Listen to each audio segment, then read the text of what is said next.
We're back at the Meeple on Board Vanguard booth where we have been sponsored to take a look at some absolutely incredible games this year.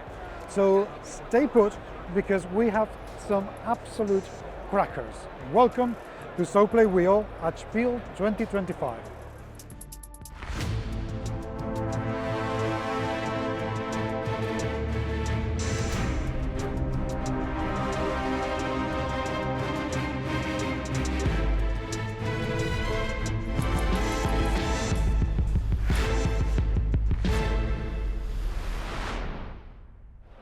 Very few times a name of a company is so apt for the attitude of the owner. And Charming Games is exactly that company. And you're about to find out why in now. Dylan, hi. Hello, you How are flatter you me doing? already. That's okay. You're making me blush and we just started. See what I meant? See what I meant? Anyway, you have a company called Charming Games. I do. And Charming it is. We are going to take a look at Otter, Yes. which looks so cute. So I mean, look at cute. the little tickly otters in there. So cute, but kind of mean. Okay, well, If you've ever met an otter, they're like, cranky. yeah. They can be caught. Yeah, they can be. But also smart. Well, they're like almost like sea dogs or something. Basically, yeah. Okay. I think in some languages they are sea dogs, right? Yeah, maybe. Yeah. I don't know. let's say yes. Okay, Otter. Looking super mega super cute. What is this game all about and how does it play? Okay, so it's a climbing shedding game. You're trying to get rid of all your cards, but it has some wrinkles to it. So 1, 2, 3, 6, 7, 8, 9, 10. Everybody's gonna start with 10 cards. I can show you. You can rearrange them, which is nice. And then who shuffled these? Okay, so each otter is very picky. So they all have a number rule and a color rule. So this one wants orange cards that are far away from this number.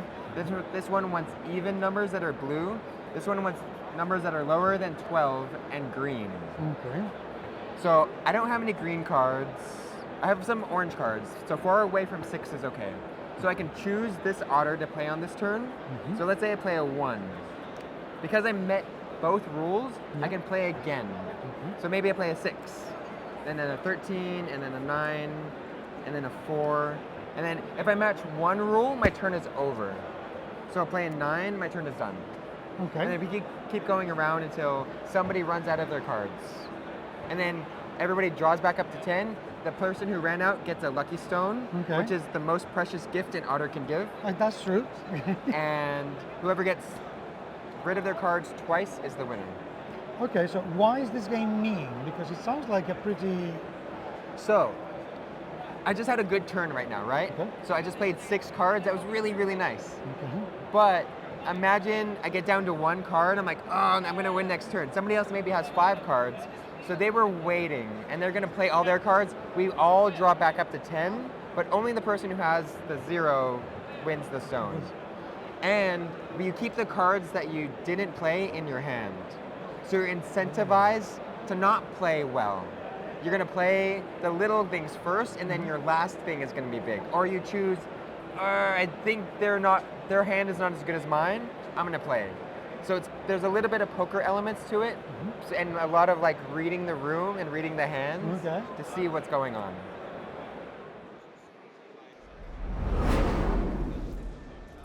Just breaking in here to mention that this interview took place at the Meeple on Board Vanguard booth at Spiel 2025.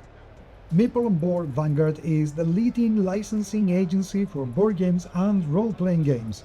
They have already signed over 1,000 contracts, bringing games to more than 20 languages across the world. The website address is shown in the notes below. Check them out. Now, back to the interview.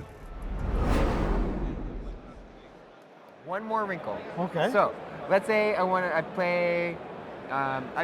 This is green going down. I have a lot of blue though, and they're not all even, so this is useless. So I could draw a card and then change the rules.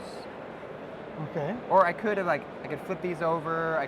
So this lower becomes higher, even becomes odd, far becomes near. Each of these have different suits on the back as well. Okay. So you can draw one card or two cards or three cards at the beginning of the round and then set up what you want so you can have a big turn. Okay, so you're paying a price to be able to, so somebody could actually pay a price to screw you over They for the next could. round. Especially because there's two frogs on the back of these. Yeah. So if you're counting cards, you're like, they played all their frogs.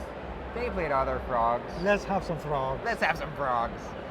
So you can also be like, I'm gonna save my frogs until the end because it's easier to get rid of them somehow. Okay. Or like getting rid of odd or even cards is better. So I just drew a card. I can go lower than here.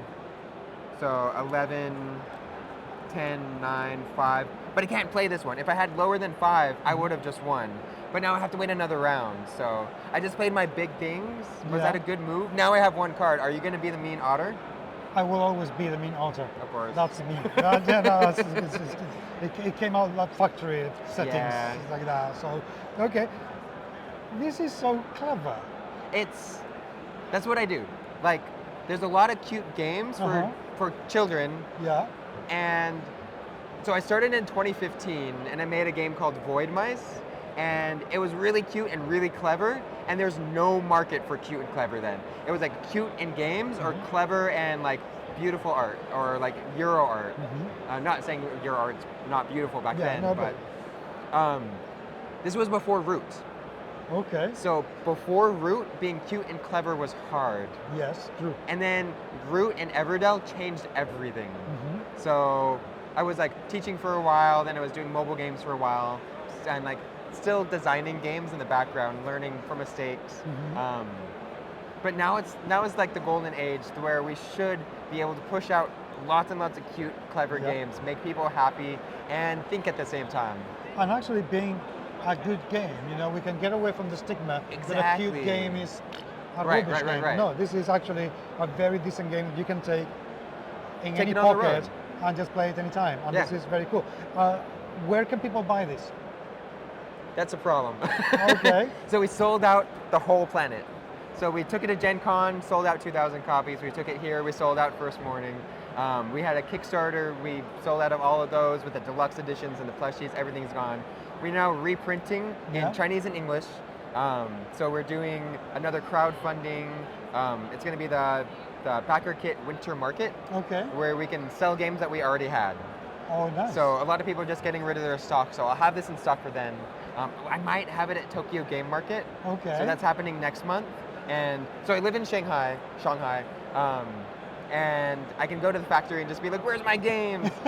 Or just type to them in WeChat and make sure like everything's going well. So that's very handy. It helps pick up the process. Like we're pushing out a new game every 3 months right now. Okay, blimey, that's a lot. It's a lot, but because I know the warehouse, because I know the factory, because I have my air shipping channels that are cheaper than a lot of like local fulfillments in different countries, we can make a game, fulfill a game, ship a game within 3 months, and then go on to the next Kickstarter. That really is incredible. That's quite a schedule. It's funny because like I went to school for global economics, and everybody's like, "What are you going to do with that?" And then I was like thinking about working for the UN, and I'm like, just making games in my spare time. And people are like, "These are really good. You should sell these." I'm like, "No, like the money's not there yet." So. And yet here you are doing this for free, for full time. Now I'm doing it full time, so. And long may it continue. Humans. Yes. Cute, great, mean. Mean sometimes. Well, yes. If I play mean, come on, what else you need? Keep an eye on this because I'm hoping the reprint is going to come out super soon and it's going to be everywhere. I think we're going to sell out of that without trying. So I'm going to need to reprint it again and then. Can people pre-order in your website or something? For Tokyo Game Market, we're taking pre-orders now. Yeah. We might have some copies at PAX. Okay. So at the Maka game booth, Yeah. One of my friends that we were together in the same booth at Gen Con will have some copies, I think. Okay. So PAX, Tokyo, and then online, yeah. Okay, well, check it out. I think it's going to be very well worth it. And meanwhile, we're going to be jumping onto the next game in no time. So stay tuned. Thank you. Thank you.